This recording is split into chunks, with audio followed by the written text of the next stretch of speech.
My daughter and I was up at her rental property doing some work, and we both said that we felt very tired and worn out.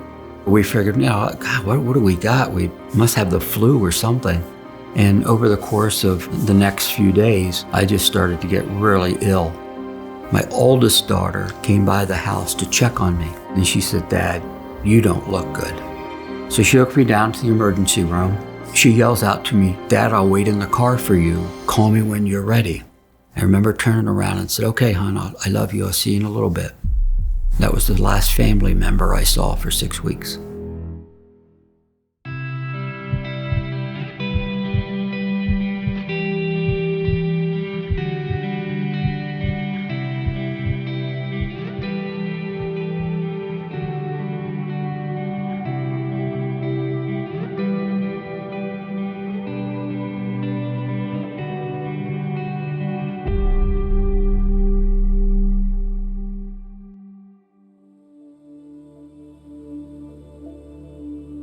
My name's Randy Schiefer.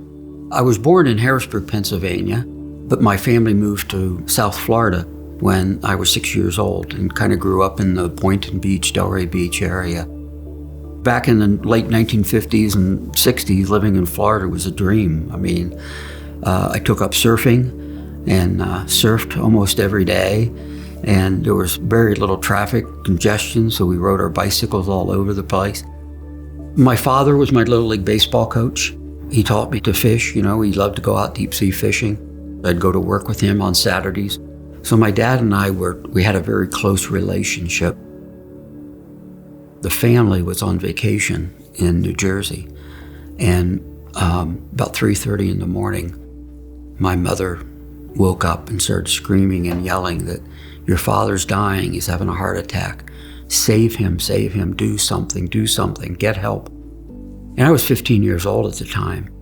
And I remember running up and down the hallways of this hotel, pounding on doors, trying to get somebody to help. And then my mother would come out and say, "Get back in here, he's dying, you've got to do something." So I'd run back in and picked up the telephone and said, "We need an ambulance." Eventually the ambulance pulled up with 2 police officers. And I asked them, "How's my dad?" And he says, "Your dad's passed away. There's nothing that we could do." So that had a very lasting effect on me.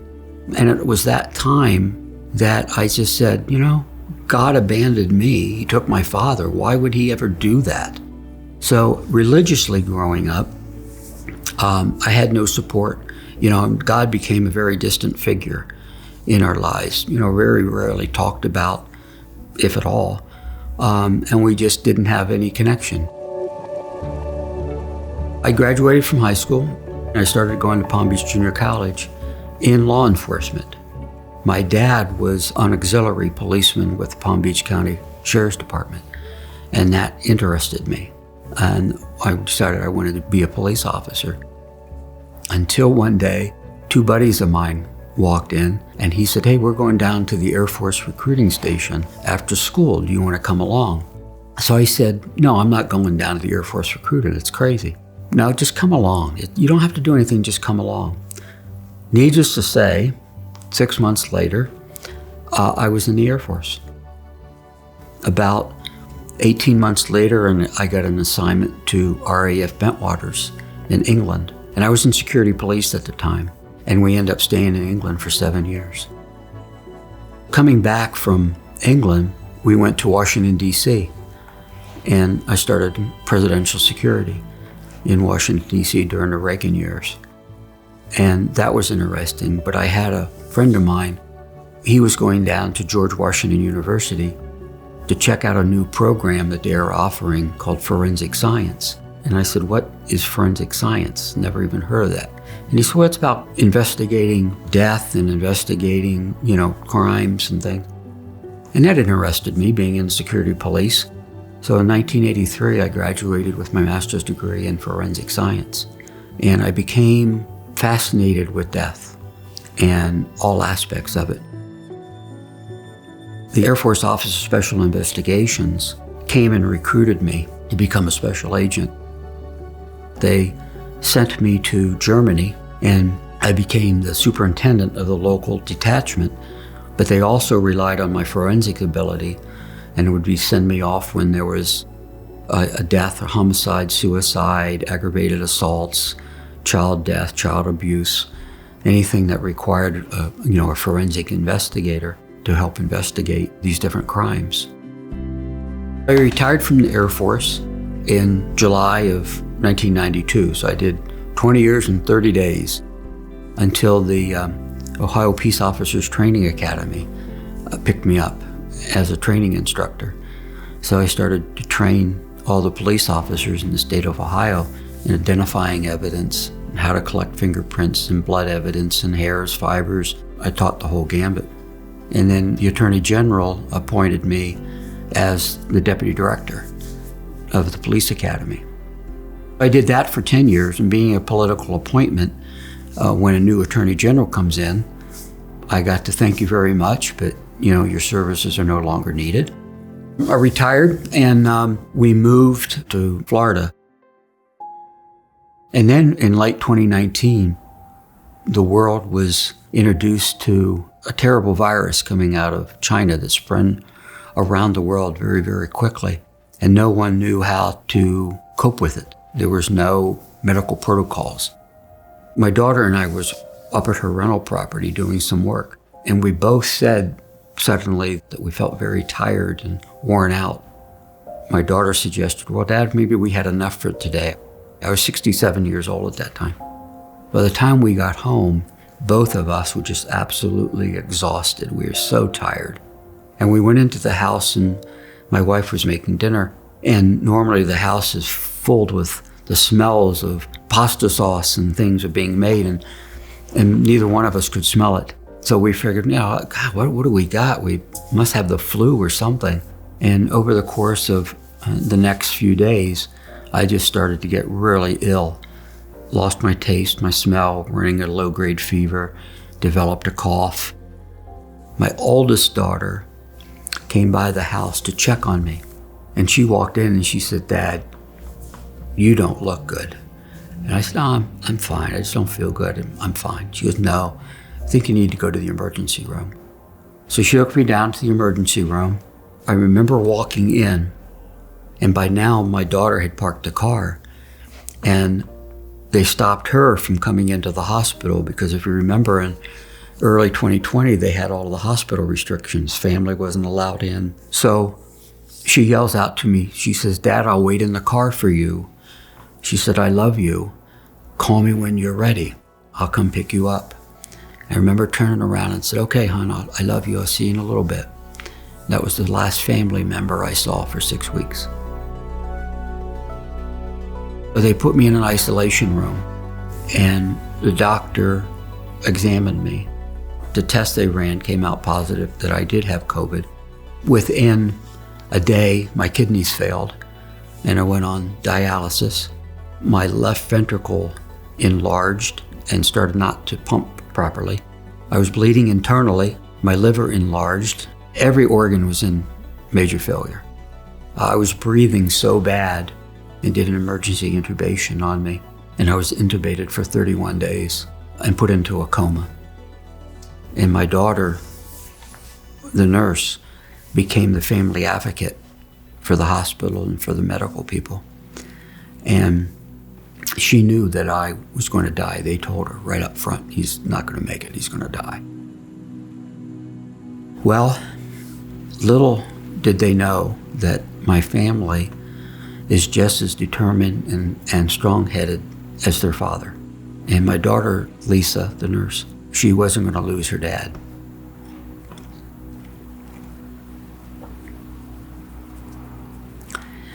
So she called a girlfriend of hers that she went to school with. And she says, you got to talk to my father. He's the infectious disease doctor. Her dad called my daughter. And he goes, whatever you do, he says, you get convalescent plasma for your dad. So she called the hospital and said, look, the family has talked about it. We want our dad to get convalescent plasma.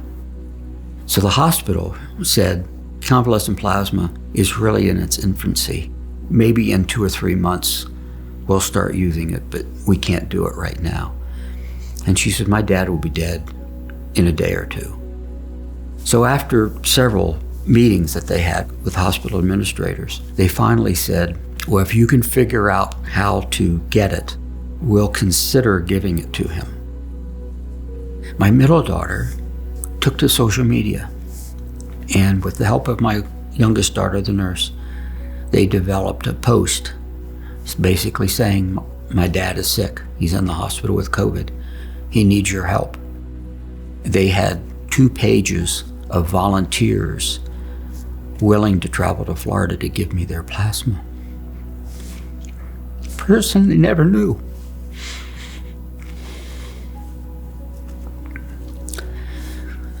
Miraculously, they found a young man in Pensacola, 30 minutes away, that matched. And he was a young pastor at a church, and he became my donor. Well, on Easter morning, my lungs had cleared enough that I started to breathe on my own again. My heart returned to normal size and started pumping adequately. Within 3 days of that, my kidneys returned to full function. My liver reduced, quit throwing blood clots, and I quit bleeding internally. When I came out of this coma, I knew something had happened to me. So when my daughter came in and she told me how sick I was, because I had no knowledge, I said, well, Lisa, I said, I wasn't here. And she said, what do you mean, Dad? You weren't here. I said, I traveled. She said, Dad, it was a dream. You're just dreaming, I said, no. I said, I had dreams. I know I have dreams. I can tell you those dreams. And I said, I had hallucinations, and I can tell you the hallucinations as well. I said, I have this other area that something happened to me. I wasn't here. And at the time, I was not familiar with near-death experiences. So I had no reference to talk about. But I told her, I used different terms then. I said, Lisa, I was in like a dark airplane fuselage. And I remember my consciousness. No body, I was bodiless. It was just my conscious. Woke up, and I was in this dark tunnel. And I was moving through the tunnel very slowly. And I knew I had died. I remember telling me, okay, you're dead, you died, but where are we going? The tunnel as I was coming through was warm and so loving, and I felt such an incredible peace and calm that I'd never ever experienced before. And this tunnel was encased with a bright light, and I traveled through, and I have no idea how long I was in the tunnel, but when I came out of it, I was in a beautiful golden room. And it had a mezzanine, and I remember standing on that mezzanine, and suddenly I felt, could not see, but I felt the presence of someone next to me. And I was standing there just taking in the beauty of this room. Very high, tall, ribbed, vaulted ceilings. Beautiful gold inlaid in all the vaults. Huge, beautiful chandeliers hanging from the ceiling, and the bright light radiating in through the windows, and you could feel the warmth and the love. And I was just so inspired by this room when this spirit came up to me, and it was in human form, and he stopped a few feet away, and I said, what a beautiful room. I said, this room is just absolutely stunning. And he goes, yes, it's one of our most popular areas. And I said, it's absolutely beautiful. He says, but you have to leave. You don't belong here. And he pointed over toward these big, massive, beautiful oak wood carved doors. And we opened these doors, and I remember going out, and I was in a beautiful golden city. Stunningly beautiful. Big sky-rise golden buildings with opaque windows as far as you could see up in the sky. And I traveled the streets of this city, and I passed parks, And the parks were absolutely stunning. Such a brilliant green and beautiful flowers and trees, and there were some children playing in the parks. And I kept moving through the city, and suddenly I felt lost because I did not know my way back. And I sat down on like a sidewalk type of a thing, and I was sitting there, and I remember commotion and movement around me, but nobody was stopping to help, and I was crying out, "Help me, I'm lost, someone please help me." And I felt cold and anxious and scared. When I looked over my shoulder, my right shoulder, I looked over, and I saw this big, beautiful staircase going up into the sky. I said, if I can get to that staircase, maybe somebody will find me. So my consciousness moved over to that staircase, but all of a sudden I heard a voice, "There's Randy." And I turned around to see, and there was a man with long white hair, with a white beard, dressed in a beautiful white robe, and he's the one that grabbed me off the steps. And I went back into my dark, sedated world. But my consciousness reawoke, and it was moving down a dirt pathway, outlined in beautiful flowers and trees, and there was a river that ran beside the pathway. And I was moving down this pathway, admiring the beauty. And suddenly this little boy comes out, and he was very animated. "Follow me, follow me, follow me," he was crying out. So I followed him, and he took me into this beautiful room. And he goes, "You wait here." And I remember my conscious moving over to the river that I had saw before coming up the path, ran underneath this room that I was in. I could see this river meandering off into the distance. And I was sitting there just saying to myself, such a calm picture, and so peaceful. When this little boy came back in, and he said to me, "I'm sorry." He says, "You have to leave." And I said, "I don't want to leave." I said, "I feel so much peace and love." And I said, I feel home." And he goes, "No, I'm sorry. Your room isn't ready. You have to leave." And with that, I was back into my dark little sedated world. Then suddenly my consciousness awoke, and I was in a void, nothing around. No trees, no buildings, nothing. But there were orbs of light that were passing by. And I felt the presence of my guide again.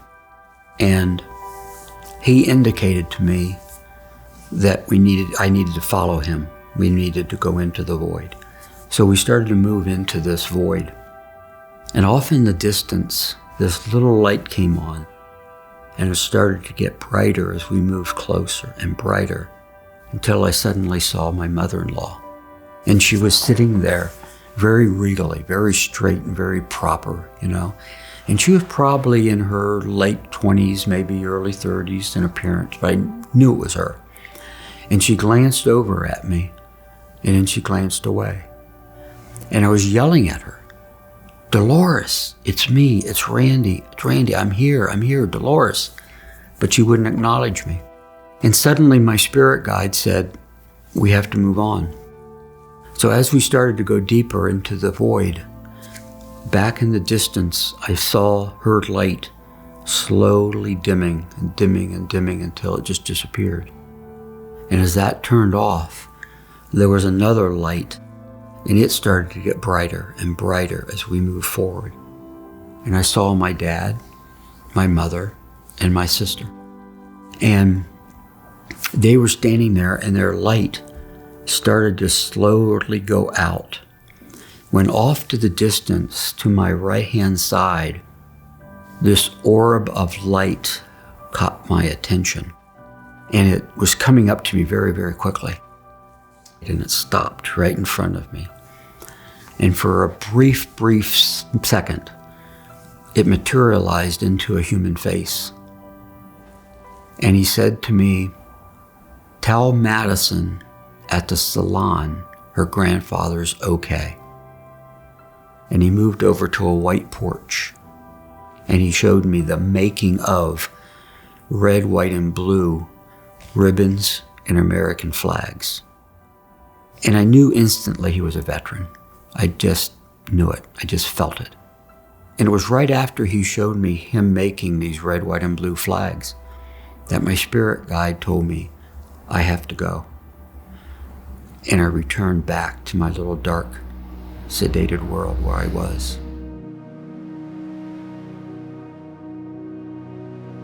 So when I came out of coma, I was telling my daughter these stories. And eventually I was released from the hospital. Maybe a week and a half or so after I was home. And I had told my family about what I experienced. And my daughter said, well, Dad, who's Madison? I said, I don't know. I don't know a Madison. I don't know anybody named Madison. And she says, who is the man that told you that? I said, I don't have a clue. I don't know who he was. Well, how are you going to find Madison? I said, I don't know, but a veteran gave a fellow veteran a message, and I have a responsibility to find her. So being in the hospital for, 6 weeks, my hair was a little shaggy and I wanted to get a haircut. For whatever reason, I was rummaging around in my dresser drawer. It was one of these junk drawers that you never go in, you just keep throwing stuff in it, And I was rummaging around for something, but I found a business card to a local barber shop. So I took it out to my daughter, my wife, and I said, could you call them and see what they're doing, if they're even open, and seeing how they're cutting hair for COVID. A few minutes later, my daughter comes back into my room. She starts interrogating me. Where did I get the card? How long had I had the card? Where did I find the card? Where did I get the card? All these questions. I said, Lisa, what are you talking about? Just call and make me an appointment. She said, Dad, I think we found your Madison. And she handed me the card. And on the card, clear as day, was written Madison Logan. I said, make me an appointment with Madison. So she took me down to the barber shop, and this little girl comes up and she goes, hi, I'm Madison. She says, I think you're my next appointment. We sat down in her chair, and my daughter told her how sick I was, and I still looked pretty pale and sick at the time. After a few minutes, I said, Madison, can I ask you some personal questions? And she said, well, sure. And I said, are both your grandfathers still living? And she goes, no. She said, the one grandfather that I was closest with passed away less than a year ago. And I said, was he a veteran? And she goes, oh, yeah, he's a veteran. She said he served in the Army and talked about Vietnam, So I'm talking to Madison, and I figured I had the right girl. And I said, Madison, I think your grandfather came to me, and he has a message for you. And she's kind of looking at me like, you're weird, I said, Madison, your grandfather came, and he said, tell Madison at the salon that he's okay. And of course, she's crying. I'm crying. My daughter's crying. So finally, after we all composed ourselves, I said, Madison, your grandfather moved onto a white porch. Is that significant? She goes, that was his house in Iowa. She said it had a white porch, and he loved sitting on the white porch. And he used to sit there after he retired and just see everybody go by and talk to him. He loved sitting on his white porch. And I said, Madison, he showed himself making red, white, and blue ribbons and American flags. Is that somehow important to you? And she stepped back and she looked at me like I was an alien, with tears flowing down her cheeks. And she said, every Veterans Day, her whole family would go down to the American Legion to support him. And they would make red, white, and blue ribbons, and American flags to their veterans' graves. Madison called me one day, and she said, I told my family your story, and my grandmother would like to talk to you. And I said, I'd love to talk to her. So I called her, and I told her, she says, okay, tell me this story. So I told her the story of the spirit coming to me. And she says, the man that told you that, his name was John. John was a veteran, and that he served in the Army proudly and was in a major battle in Vietnam and received medals. And he was a very proud veteran. And John died of a massive heart attack in his house by himself, which parallels my father's death as well. And she asked me, she said, did you see his face? And I said, just briefly, it materialized briefly. Can you describe it? And I said, it was a thin face, dark hair. I said, maybe a mustache, I'm not sure. She says, let me send you a picture. So she sent me a picture, and I called her back and I said, Kathy, that's who I saw. And Kathy shared with me that she felt tremendous guilt and loss of John. And I think this is John's way to let his family know that don't stress, don't grieve, I'm okay. COVID was a terrible, terrible disease that took millions and millions of lives. COVID saved my life. I have such peace and calmness now in my life. And it has totally changed me as a person.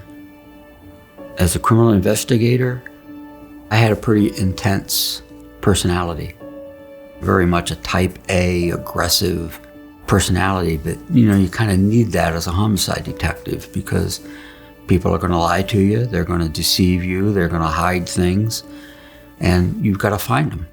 But to get to know you as a person, that wasn't me. After my near-death experience, I want to get to know people, respect their differences. I trust people more. I have a much deeper relationship with my wife and my children now than I ever had. Family and God come first now. Before, it was work. In a lot of ways, I've missed out with that type of personality because, dance recitals or a band concert or a birthday, I put my job first. I needed to do a surveillance. I needed to do an interview. I needed to do analysis on a crime scene. My family needed me. Like my father wasn't in my life and missed out on so much. I am so blessed to be in their life and to experience their journey and to experience my grandchildren's journey. My kids and I have some very deep conversations about heaven and the afterlife and the meaning of it, why are we here? What is our intentions here? And I don't sweat the little things anymore.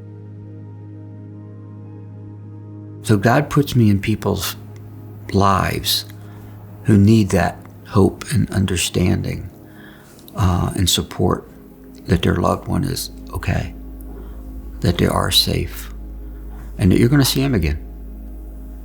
I saw my mother-in-law, who her and I did not have a good relationship, but she was there. My mom, my dad, my sister, I saw them all. And I'm very, very much such at peace with knowing that I'm going to not only see them, but I'm going to see my family in the future. And that is a tremendous feeling to have. You got to remember, my world up to this point revolved around physical evidence. I had to have the blood, the hair, the fiber, the fingerprint to convict someone. So when I went to church, it was meaningless because nothing they said gave me my physical evidence that I needed to know that the afterlife was real. My feeling at that time is when you turn off the light switch, that's the end of it. You're gone. So yes, I believe in God. I believe in the afterlife because God showed me. And he knew that I needed that physical evidence to know. And those that have lost a loved one that says, gosh, my dad isn't getting to experience that, or my grandmother isn't here to see this. Yes, they are. Yes, they are.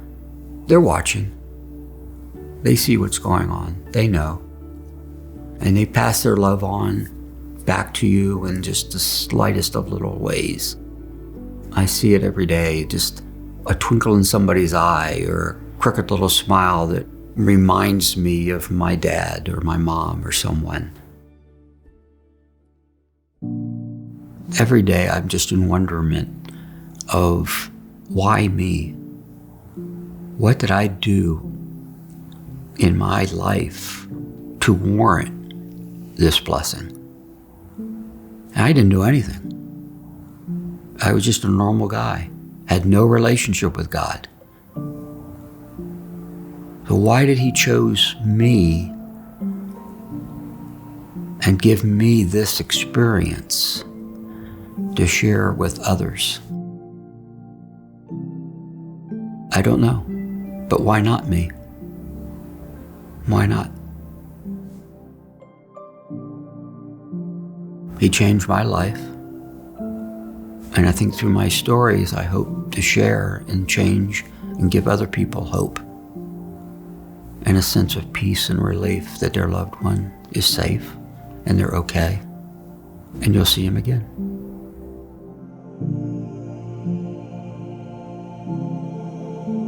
I recently saw a presentation that really drove home with me. And it said, if you look at your hand, we have 5 individual fingers. And individually, they operate separate. So think of that as your life, You're operating separately from others. See how powerful we are when we all can come together in peace and harmony and love and live our life that way. And I think that's what God wants us to do. He wants us to come together and love one another. There's no reason to bicker and fight and carry grudges, and that is all man-made that internalizes so much stress and energy that is really unnecessary, because we're all here just to learn to love, learn to get along, and experience this magnificent journey that God has allowed us to experience. I really think that that's what God wants us to do.